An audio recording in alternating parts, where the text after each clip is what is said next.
vamos começar agora o tema 2 da unidade que trata sobre o continente americano. Para quem não lembra, no último vídeo, nós estávamos falando sobre a regionalização do continente americano, e aí o tema 2 dessa unidade é falar sobre os aspectos naturais. Eu reitero para vocês que é extremamente importante vocês terem uma noção básica sobre os aspectos naturais do continente americano, que primeiramente é o continente que vocês vivem.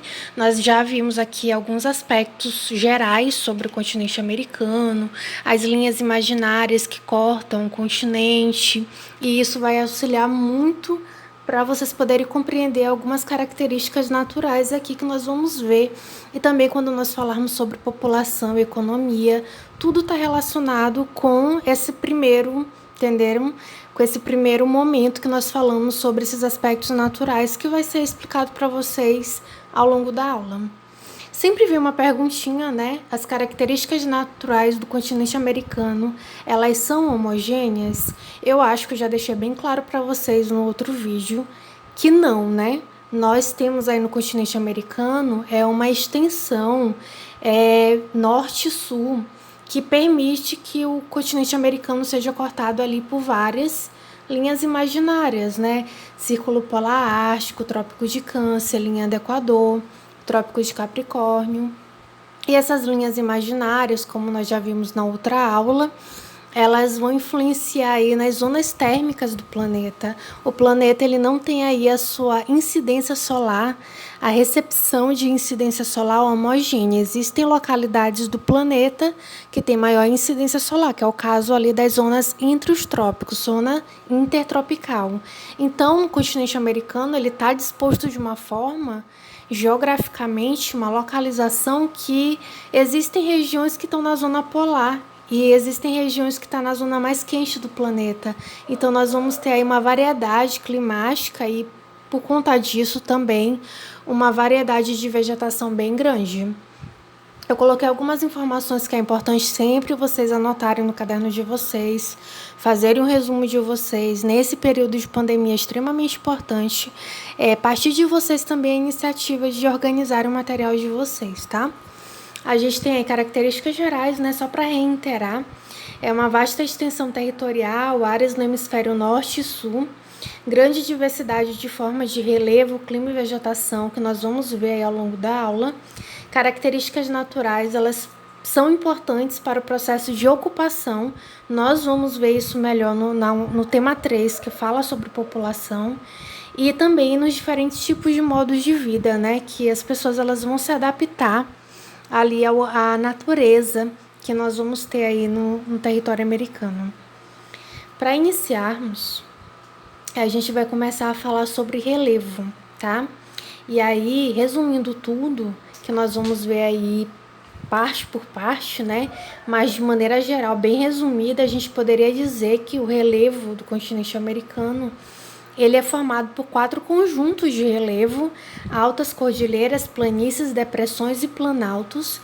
Mas o que vai ser interessante de vocês aí anotarem, esquematizarem e na mente, no caderno de vocês, para conseguir lembrar isso posteriormente, é que esses conjuntos de relevo eles estão localizados especificamente aí no oeste, centro e leste.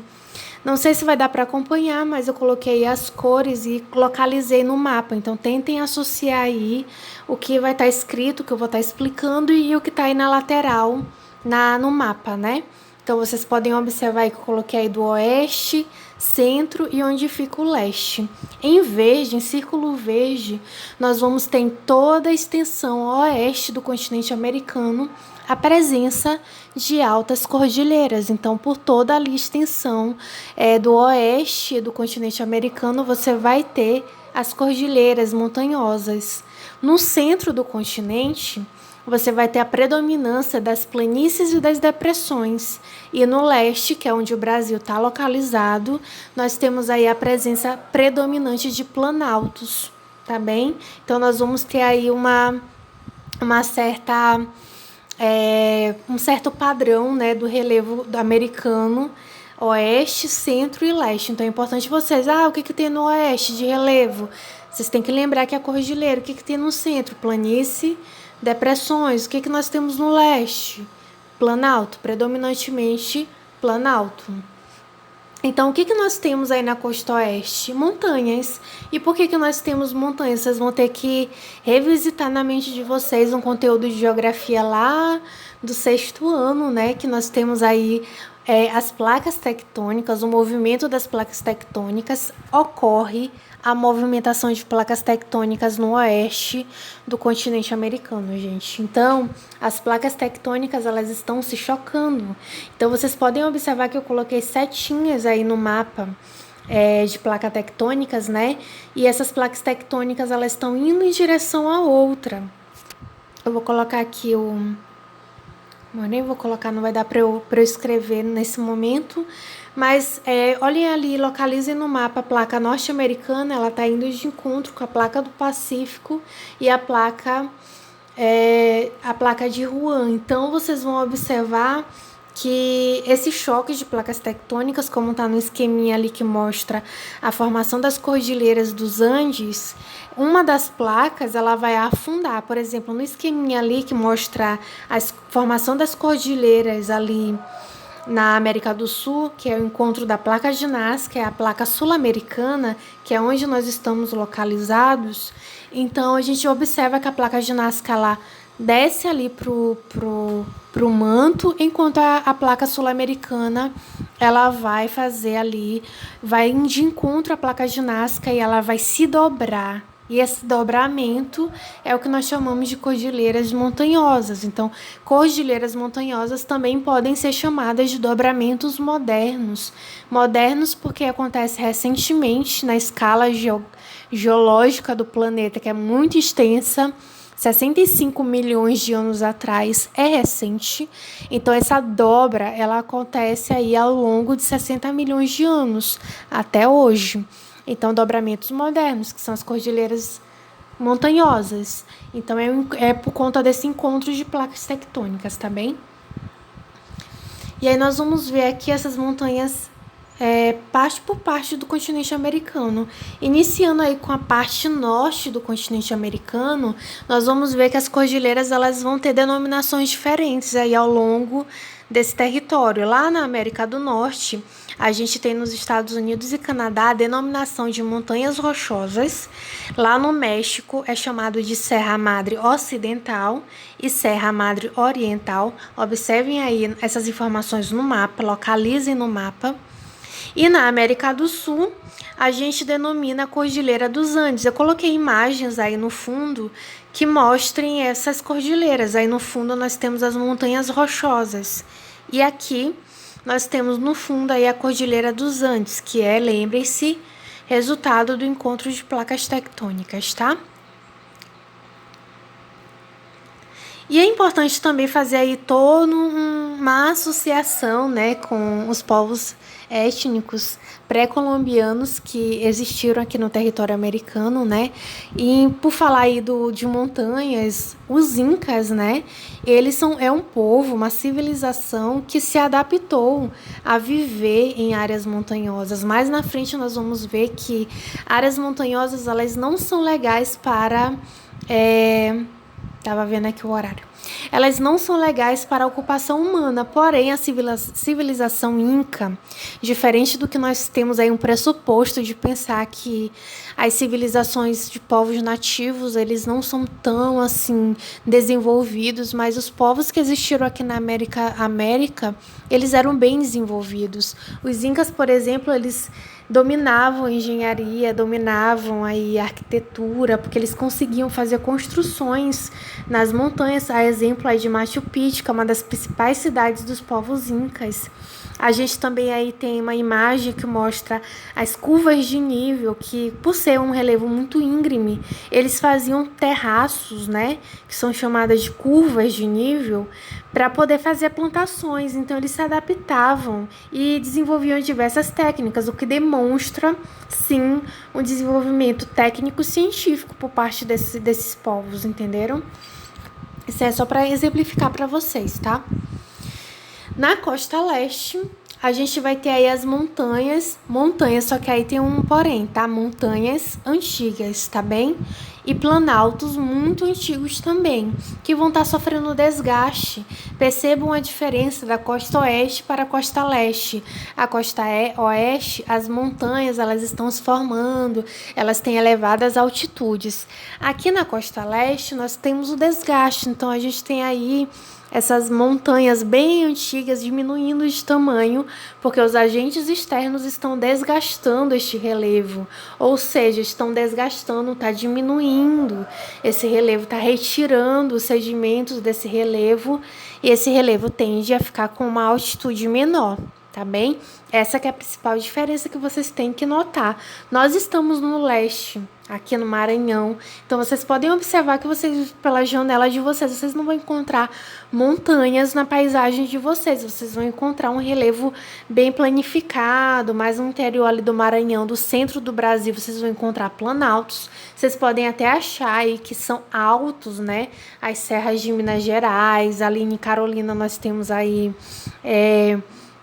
um relevo um pouco mais alto, porém, não é um relevo que se compara a um relevo montanhoso, gente. É um relevo que está sofrendo desgaste, não está aumentando, não está diminuindo, tá?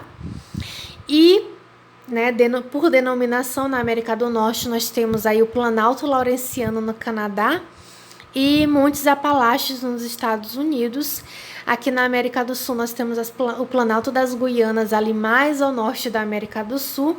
E aqui na região aí do Brasil, nós temos o Planalto Brasileiro, né? Um Planalto Central brasileiro. Eu coloquei para vocês a imagem desse ator, não sei se vocês vão pegar minha referência, mas é porque a novela Império, ela foi ali toda gravada na imagem que tem aí no fundo do slide, que é o Pico da Neblina, que é o ponto mais alto, inclusive, do Brasil. Tem mais de 3.000 aí de metros de altitude. E faz parte ali do Planalto das Guianas, então é bem alto, porém está sofrendo desgaste, então é planalto e não é montanhas, tá bem? E no centro nós vamos ter planícies e depressões. E no fundo aí vocês vão ter a planície amazônica que fica aqui na América do Sul. Mas lá no norte nós também vamos ter planícies. E lá na América do Norte, essas planícies vão assumir uma importância econômica, né, para a agricultura, para a pecuária, enquanto aqui no sul a gente vai ter aí essas planícies pouco povoadas e nelas se destacam a pesca, o extrativismo e a pecuária, principalmente nessa região aí amazônica, tá bem? E só para vocês conseguirem entender o que é depressão, a depressão aqui no Brasil, existem dois tipos de depressão. Tem a depressão relativa e tem a depressão absoluta. Nós não temos a depressão absoluta, porque a depressão absoluta ela é abaixo do nível do mar. Então, como vocês podem ver aí na segunda imagenzinha do slide, a nossa depressão ela está acima do nível do mar. É uma depressão que é relativa ao relevo adjacente, ao relevo vizinho. Eu circulei para vocês na primeira imagem, que é Chapada Diamantina, na Bahia. O rapaz, ele está em cima de um relevo que está mais alto do que essa região do meio, que é a depressão. Então, a depressão está rebaixada em relação a esse terreno vizinho que está circulado aí, aonde o rapaz está localizado. Esse relevo ele é mais alto. Então, essa depressão que está no meio é uma depressão relativa a esse relevo vizinho que está circulado em vermelho para vocês. Espero que vocês tenham entendido. É depressão relativa. E já mudando aí de relevo, e o relevo tem muito a ver com a hidrografia, tá bem, gente, do continente. Eu vou destacar para vocês a questão dos aquíferos, né, sul-americanos, porque aqui na América do Sul nós temos, primeiramente, o que são aquíferos? Aquíferos, gente, são águas subterrâneas armazenadas ali, todas protegidas ali, bem bonitinhas, uma grande quantidade de água armazenada no subsolo, né, no subterrâneo, e são extremamente importantes. Olha só, o aquífero Grande Amazônia, os cientistas em 2013, né, descobriram esse sistema de aquífero que se estende aí por vários países da América do Sul, Colômbia, Equador, Peru, e vai até a ilha de Marajó, no Pará, e tem mais de 160 quilômetros cúbicos de água.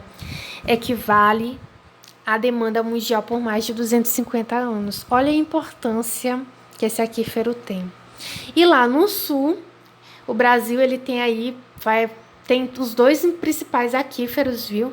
E lá no sul nós temos o aquífero Guarani, que também é um aquífero extremamente importante, assim como o da Grande Amazônia, só que o aquífero Guarani ele está sendo mais explorado do que o aquífero da Amazônia. O aquífero da Amazônia está mais protegido, então vai ter uma importância muito maior no futuro.